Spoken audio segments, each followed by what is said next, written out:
Salut tout le monde, j'espère que vous allez bien. On se retrouve oui, pour une vidéo. Oui, elle n'était pas prévue, mais j'ai réussi à vous le regarder. Donc je me suis dit pourquoi pas le débriefer.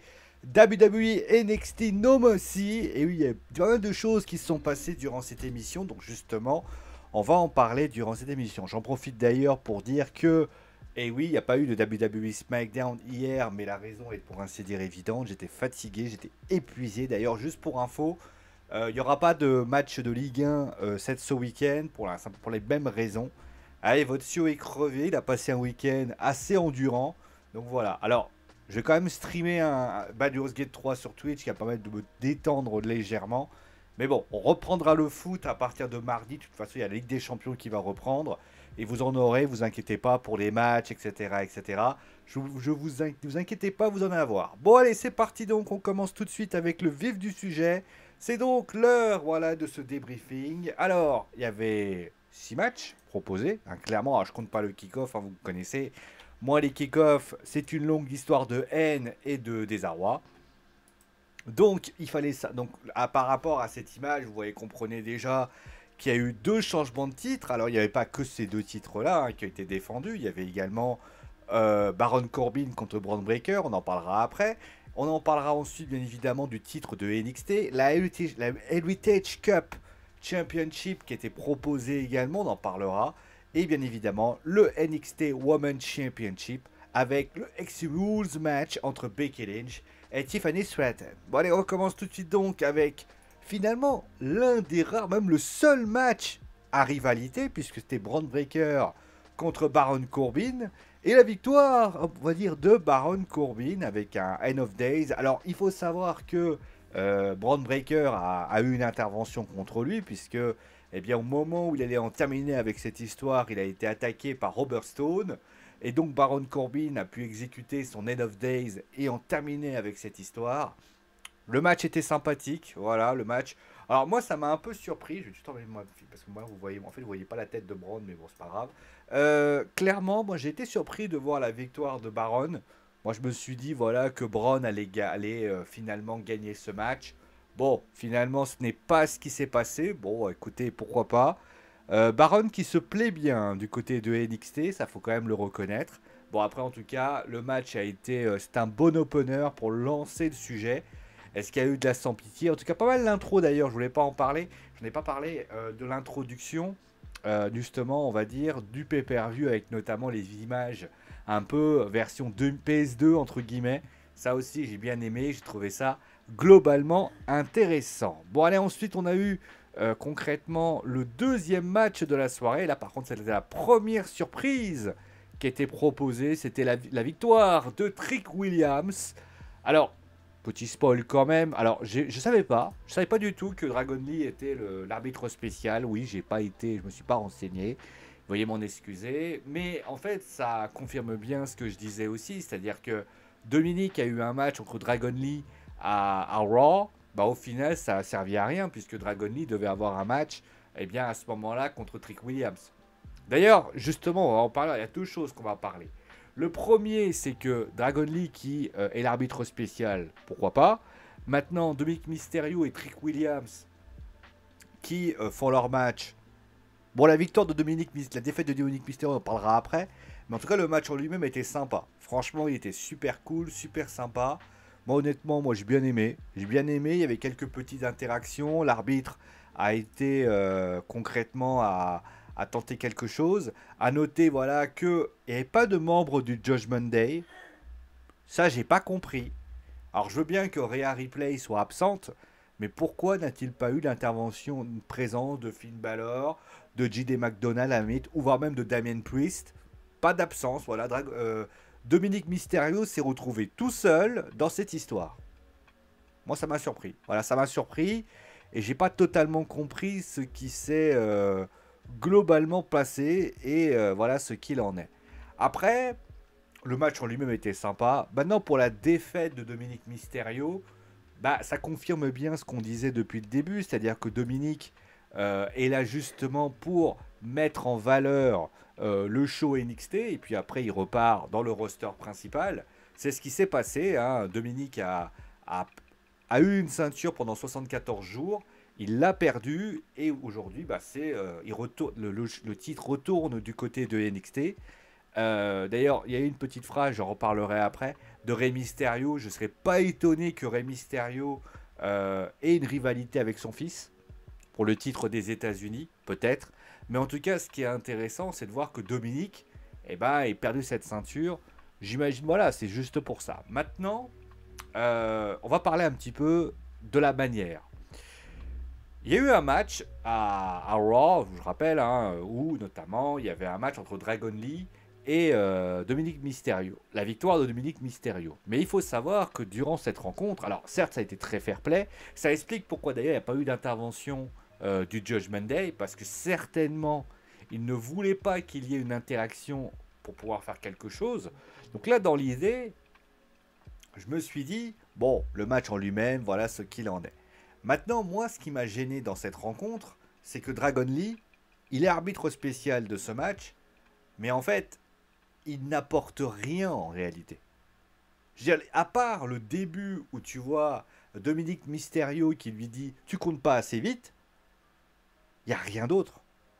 Dragon Lee gagne, fait son rôle d'arbitre, il se fait éliminer à l'extérieur, il revient, il fait le tomber, il clôt le match contre Trick Williams. Je veux dire, à quoi ça a servi? On va dire, mettre un arbitre différent de l'arbitre actuel, enfin normal, c'est une responsabilité qui est importante. Quand vous mettez un autre arbitre, il faut être bien conscient que si tu n'as pas de valeur ajoutée, la question qu'on va te poser, c'est pourquoi il était là. Alors oui, vous allez me dire, oui, mais peut-être que Dragon Lee va avoir une rivalité avec Rick Williams, ou voire avec Dominique Mysterio. Oui, peut-être. Mais dans la réalité, Dragon Lee, là où vous le voyez, n'a rien fait. Il n'a pas coûté le match à Dominique Mysterio. Enfin, excusez-moi, je vais relire ce qu'a dit Infolute, puisque quand je dis Catch News, pour moi c'est Infolute, hein, salut les gars. Il dit Trick Williams évite un coup de Dominique Mysterio avec la ceinture, et puis fait un John Pickney, champion, Dragon Lee remonte sur le ring et fait le compte de 3. Il n'y a rien d'autre. En plus, on change d'arbitre à un moment donné, parce qu'on se dit, en changeant l'arbitre, eh ben non, il fallait garder le même arbitre, et à la limite, ça aurait suffi largement. Là, j'ai pas compris. J'ai pas compris l'intérêt, et donc voilà. Maintenant, pour la victoire de Trick Williams, pardon, il y a un S à la fin. Bah écoutez, ils avaient une ambition, on en parlera après d'ailleurs avec Carmelo Hayes. Ils avaient une ambition, c'est d'être champions ensemble. C'est avéré qu'ils ne le sont pas. Moi, honnêtement, Trick, il a envie de s'émanciper de Carmelo Hayes, c'est ce qui s'est passé. Je pense que la ceinture qu'il a aujourd'hui l'émancipe complètement de ça. Et c'est bien. C'est bien parce qu'on a toujours eu ce sentiment qu'il était toujours derrière Carmelo. Parce que Carmelo était le champion de NXT et lui, il était toujours celui qui était un peu le copain de Carmelo. Le truc, c'est qu'ils ont décidé de le séparer parce qu'ils considéraient à un moment donné que Trick, bah, il ne peut pas continuer à rester derrière Carmelo Hayes. Et en plus, maintenant qu'il est face, Trick Williams est devenu face par défaut en fait. Et là, aujourd'hui, voilà ce qu'il en est. Donc il va falloir qu'il se fixe une ambition et on va dire faire les choses clairement. Voilà. Ensuite, on a eu donc la victoire, donc toujours champion de Tony D'Angelo et de Channing Lorenzo. Bon, victoire avec le bada boom, bada bing. C'est original comme prise de finition. Sur Lucien Prince.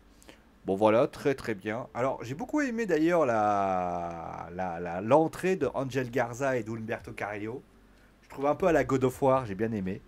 Le match était tranquille. Alors il y a eu le moment voilà, où il y avait cette blessure au genou de Tony D'Angelo. Il a été évacué par les médecins. Ouais, pourquoi pas. Après il est revenu plus tard, etc. etc. Bon ça reste du classique. Après c'est toujours pareil. Quand je vois des trucs comme ça, c'est à part être un immense naïf, et je ne le suis pas, tu sais, sauf raison exceptionnelle, que Tony D'Angelo va revenir. C'est pour ça que moi, quand je vois ça, je me dis, à part les gamins ou peut-être les personnes qui croient que le catch est encore une fois je vais pas dire scénarisé parce que j'aime pas tricher ou truquer ou un truc comme ça, que le catch c'est pas de la mise en scène, ils croient réellement que l'UFC et le catch c'est la même chose, à un moment donné, tu sais que Tony D'Angelo va revenir. Donc là, à partir de ce moment-là, il n'y a pas d'intérêt. À un moment donné, le faire revenir, c'est intéressant. Mais quel en est l'intérêt si finalement quelque chose arrive? Voilà. Après, on a une petite vignette. Alors, le match en lui-même était sympathique. C'était quand même un très bon match. Hein. On a plutôt. D'ailleurs, justement, en parlant de ça, on a quand même 4 bonnes équipes et avec des gimmicks relativement différentes. Et j'ai envie de dire, moi, je suis curieux. Voilà. Alors, à noter d'ailleurs qu'il y a eu également une vignette qui a apparu avec notamment les logos de la WCW. Bon, on peut se tromper, hein, encore une fois, mais je ne serais guère étonné qu'on me parle. Alors, certains m'ont parlé de Brian Pillman Jr. Je ne serais pas totalement étonné. Pourquoi ne pas me mettre la WCW? Qui dit WCW dit forcément un lutteur qui a lutté, qui a marqué l'histoire de la WCW. Il n'y en a pas 50 000. Si je tape, à part Sting, concrètement, il n'y a pas grand monde. Si je mets Wrestler, par exemple, ben, à un moment donné, bon, si tu enlèves, après, la plupart sont partis à la WWE. Il y a notamment bien sûr Ric Flair et Mysterio, etc. Lex Luger n'étant pas là, mais il y a notamment Brian Pillman qui est là. Et Brian Pillman, il a notamment été, bien évidemment, il a fait la carrière à la WCW, il l'a carrément fait tout le temps. Ah, il a été à la ECW, à la WCW, et il est arrivé à la WWE, notamment à la WWE aux alentours de 1997. Donc il a fait vraiment tout un ensemble. D'ailleurs, pour la petite anecdote, l'histoire avec Steve Austin, avec le Pillman Got the Gun, qui avait vraiment fait beaucoup de scandales. Donc moi j'estime que Brian Pillman Jr. va certainement perdurer l'histoire de son papa. C'est pour ça d'ailleurs qu'il y a tout ça, parce que faut rappeler, hein, 89-94 jusqu'à notamment, on peut même prendre même jusqu'à 96, c'est quand même un sacré règne. Donc pour ça que les choses ont dû être faites ainsi, tout simplement. Bon, on va passer à la suite avec donc la Heritage Cup. Alors je vais pas vous mentir, hein, je ne suis pas fan de cette stipulation. Parce que c'est, en fait, j'arrive pas à comprendre deux choses. La première, c'est je ne comprends pas l'intérêt de cette stipulation. En fait, l'idée, si j'ai bien compris, tu mets un système à 3, on va dire à 2, à 5 rounds, et il faut gagner, il faut réussir à faire, on va dire, plus que ton adversaire. Bon, moi j'ai fini par comprendre. Le gros problème que j'ai de ce système-là, c'est que je regarde la Heritage Cup, il y a deux choses qui me sautent aux yeux. La première, c'est à quoi sert le trophée? Si l'objectif est juste d'avoir un trophée et à un moment donné c'est une sorte de ceinture, ça veut dire que la WWE à NXT a le titre de NXT, le titre par équipe, le titre nord-américain, je parle à NXT, hein, et ce titre-là. Et après le titre féminin qui est présent. Je rappelle pour information qu'on a retiré le titre par équipe féminin de NXT parce qu'on le trouvait trop puissant. C'est-à-dire qu'on a préféré réunir les deux ceintures. D'ailleurs, on a vu l'état que ça se passe puisque regardez Niven et Piper Niven et Chelsea Green. À un moment donné, voilà. Maintenant, prenons ce que je vois là. Super. Mais quel en est l'intérêt? En plus, la physionomie de la rencontre, c'est pas de la boxe le catch. On peut faire des trucs comme ça. Le gros problème que j'ai, c'est que ça dure 5 minutes. Et pendant ces 5 minutes, bah, tu peux avoir des lutteurs qui prennent le temps. Il ne se passe rien en fait. Il y a des rounds qui prennent du temps. Et en fait, le fait que ça s'arrête, bah, ça bloque, ça casse le rythme. Moi, à un moment donné, tu veux faire une stipulation comme ça avec une sorte d'Iron Man. Moi, honnêtement, j'ai pas compris. Moi, je préférais à la limite. Ils veulent vraiment faire un truc bien. Au lieu de faire 5 minutes, ils font 10 minutes mais 3 rounds. Parce que ça serait plus intéressant. Parce que casser le rythme, ça gêne. Mais en tout cas, ça m'a beaucoup gêné et j'ai pas aimé. Après, pour le match, bah, étonnamment, il est pas mal. Honnêtement, Butch et lui, et Noam Dar ont livré une prestation de très haute volée. Franchement, c'était sympathique à voir. Mais je suis désolé, moi, il m'a pas plus hypé que ça parce qu'à chaque fois, tu casses le rythme. Et c'est dommage. Bon, on va passer maintenant à l'avènement d'un nouveau champion. Alors, avant de parler d'Ilija Dragunov, mais également de ce qui s'est passé en coulisses avec Carmelo Hayes, déjà, première chose, le match. Bah, le match, il ressemble à du Dragunov, en fait. Franchement, c'était un excellent match. Moi, j'ai adoré. Franchement, c'était un excellent match. Les deux hommes nous ont livré, franchement, c'était très stiff, avec un côté un peu à flyer de Carmelo. Et franchement, moi, j'ai adoré la rencontre. Je l'ai trouvé très sympa, je l'ai trouvé très très cool. Franchement, voilà, le côté Steve de Dragunov fait toujours mouche. Le côté un peu technique avec un flair de Carmelo Hayes marine bien. Ils ont quand même fait des matchs avant. À un moment donné, on pouvait craindre une répétitivité. Ça n'a pas du tout été le cas. Moi, j'ai pris beaucoup de plaisir à regarder cette rencontre, encore une nouvelle fois. Donc, franchement, c'était cool. Voilà, franchement, c'était cool. Et c'est une rencontre, franchement, qui était, on va dire, plutôt intense, dans le sens où ça se... Il y avait vraiment... Pas intense dans le sens où il y avait des prises de dingue. Mais tu avais l'impression que les deux, il y avait une intensité entre les deux qui était vraiment sympathique à voir. Après, bon, moi ça m'a étonné la victoire de Dragunov. Pour la simple et bonne raison que Dragunov est russe.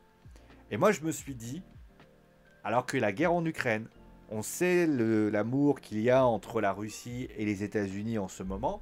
Alors certes, Ilja Dragunov ne met pas en valeur ses origines. Parce qu'Ilja Dragunov, bien sûr, est d'origine russe. Ilja Dragunov ne le dit jamais, mais c'est un catcheur qui est d'origine russe. Ah, il vient de Moscou d'ailleurs. Et il s'avère que, eh ben, on le faire gagner, moi ça m'a franchement vachement étonné. Moi je me suis dit, ouais, enfin, quand même, hein. Quand même, hein. Tenter de mettre en valeur un Dragunov avec ce qu'il est, moi ça m'a étonné. Après, bon, ça prouve que la WWE ne fait pas de distinction entre la politique et ça c'est très très bien. Mais voilà ce qu'il en est. Maintenant pour Carmelo Hayes, bah, on va pas se mentir, hein, tout au long de la journée, il y a eu des spots, notamment on va être tous les deux champions, etc. Il va y avoir un heel turn. Alors lequel va faire le turn? Trick Williams ou Carmelo Hayes? Je vais être tout à fait honnête, hein. Celui qui doit faire le turn, c'est Carmelo. Parce que Trick a une ceinture.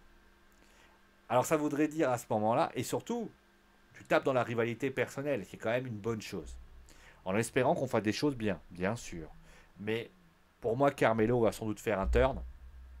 Et surtout, même si certains apprécient cette équipe, c'est des bons poteaux, ça fait des années qu'ils sont ensemble, il faut que ça s'arrête.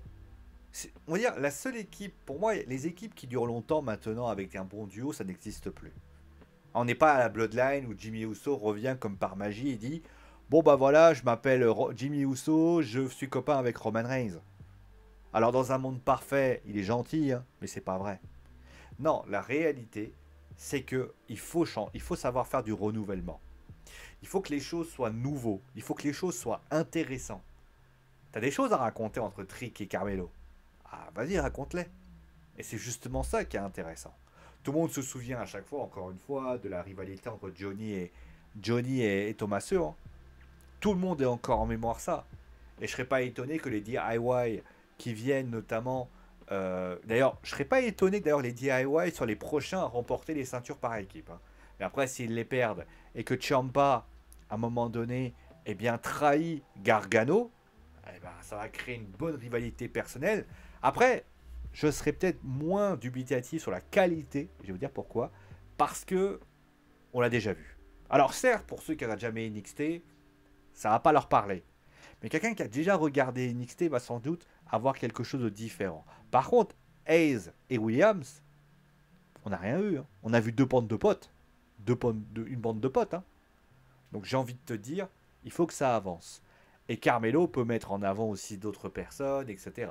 Après son serrage de main contre Dragunov, moi je suis partisan de dire que c'est pas plus impertinent que ça. Il a voulu serrer la main, il a serré la main. Voilà. Après certains diront oui, mais après il a fait poteau. Oui, parce que Trick l'attendait. Et à un moment donné, il est venu, il aura le temps. Après, il faut laisse le truc naissant apparaître. Voilà, tout simplement. Et on va terminer avec Becky Lynch, qui a battu donc Tiffany Stratton. Bah, j'ai envie de dire que. Alors, déjà, première chose, les gars, mais. Attends, attendez. Messieurs de la WWE, je vous aime beaucoup. Vous êtes des personnes admirables. Et quand je vous aime beaucoup, je le pense. Mais j'ai un conseil à vous donner. Je me permets, hein, parce que moi, vous savez, je suis quelqu'un avec de l'expérience, avec des années que je vous regarde, etc. Quand vous avez envie de montrer une entrée un peu originale, ne la montrez pas avant. Allez pas la montrer avant, parce qu'au final, ça vous gâche le truc. Il se passe que... Alors, oui, je sais, j'ai des couvertures et des oreillers derrière, j'ai changé les draps il n'y a pas longtemps, je vous emmerde. À un moment donné, il y a... à un moment donné, il y a un spot en coulisses, et tu vois Becky Lynch en train de prendre des trucs dans un chariot, et elle le ramène. Et tu vois, d'ailleurs, Tiffany Stratton qui fait... Eh hey, meuf, tu regardes pas le show en fait? Alors tu vas me dire, oui, mais je suis concentré. Non. Donc la réalité, elle est là. Après, par contre, le match était cool, et bravo, parce que moi, à la limite, Becky, j'ai vu du Becky. C'était classique. Il n'y avait rien d'exceptionnel, hein. C'était du bastage. Hop, on prend des chaises, on prend des machins. Elle a pris quand même Bambi et je me suis dit, tiens, c'est bizarre. Mais elle s'en est pas réellement servie. Par contre, gros big up à Tiffany Stratton qui a livré une prestation très très bonne. Là, la Swanton sur la table, littéralement. Ah, on dit souvent, vous voyez, c'est ça qui est intéressant, c'est que souvent les gens ils disent, ouais, mais vous voyez, la WWE, ils savent pas mettre en avant certaines superstars, etc. Oui, Becky a gagné. Mais moi, ce que je remarque, c'est que à un moment donné, Tiffany, elle a livré une prestation. Et d'ailleurs, j'ai même envie de vous dire, quand j'ai vu le match, ceux qui ont été étonnés ont dit, oh, bah Becky, elle a encore gagné, tiens. Bah, j'ai envie de te dire que tu as été spoilé. Par contre, pourquoi Tegan Nox est là? Alors, je sais ce que vous allez me dire. Tegan Nox est là parce qu'elle veut booker ce qui va se passer demain à Raw, etc. Pourquoi pas? Pourquoi pas? Je veux dire, moi, je veux bien l'admettre. Mais moi, si je peux me permettre, Tegan Nox, à la limite, qu'elle coûte le match à Stratton. Qu'elle coûte le match à Stratton. À la limite, on aurait pu faire un triple threat entre les trois. Voilà. Prochain pay-per-view de NXT, tu mets les trois ensemble. Voilà. À la limite, t'as Raw, t'as le match entre Tegan Nox et Becky. Il se passe que Tiffany intervient. D'ailleurs, on sait à ce moment-là qui est Tiffany. Et à la fin, t'as un triple threat. Soit à Raw, soit à NXT, ou voire bien dans un pay-per-view de NXT. Pourquoi faire simple? Pourquoi vous voulez faire compliqué? À la limite, vous savez quoi? J'aurais été plus loin. Il y a Fastlane dans une semaine. La carte, est-ce qu'elle est remplie?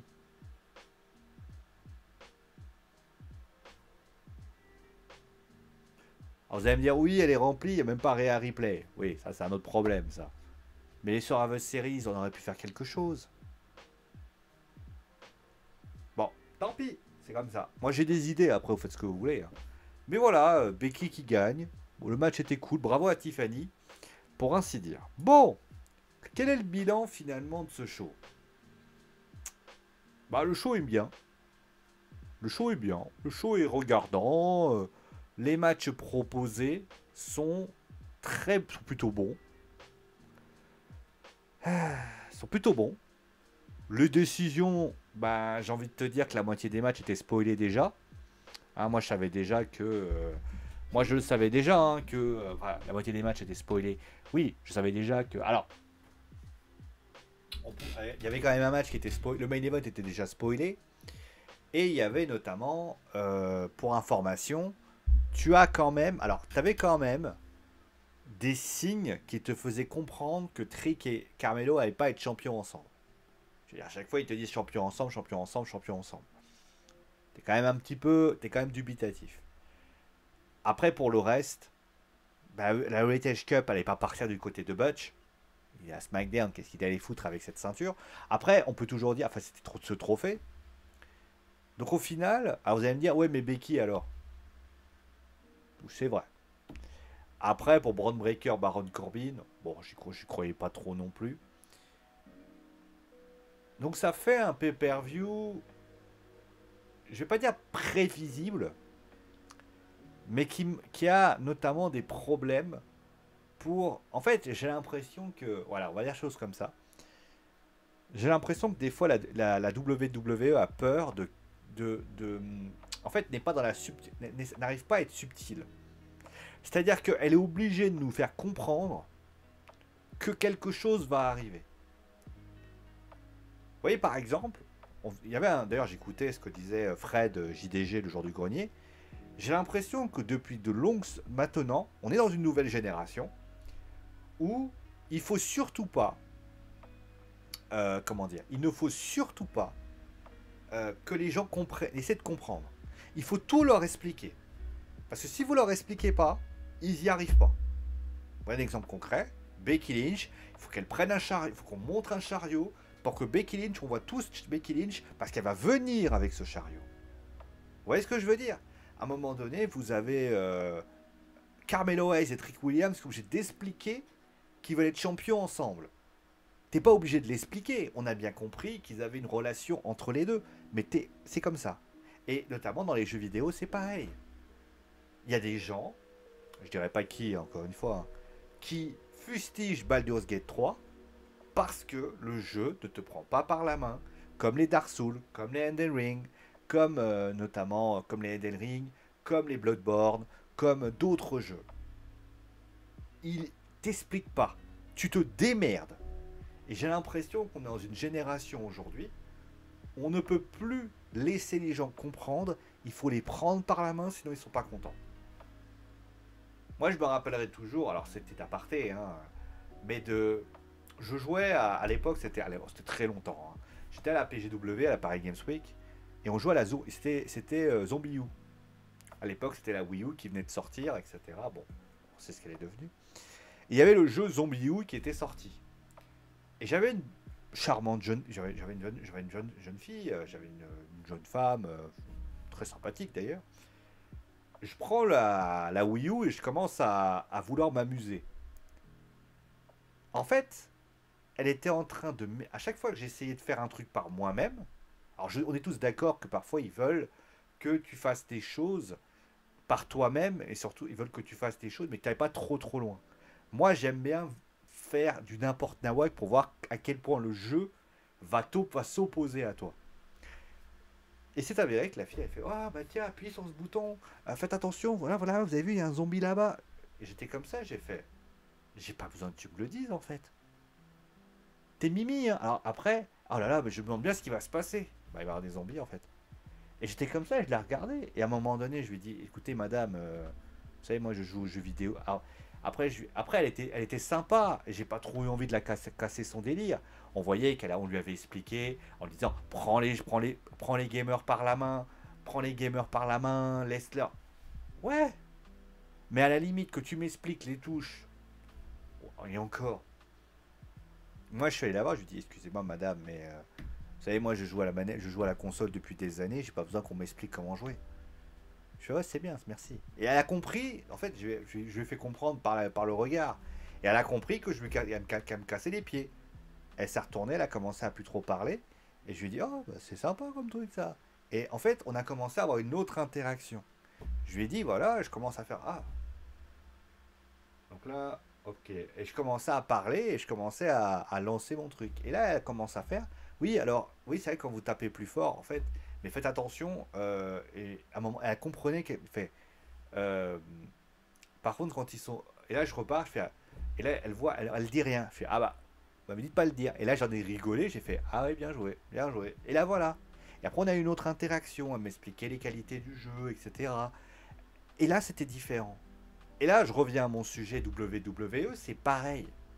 Vous n'avez pas besoin de nous expliquer tout. Et, voilà, c'est comme l'arrivée de Jade Cargill. Pourquoi dire elle a signé?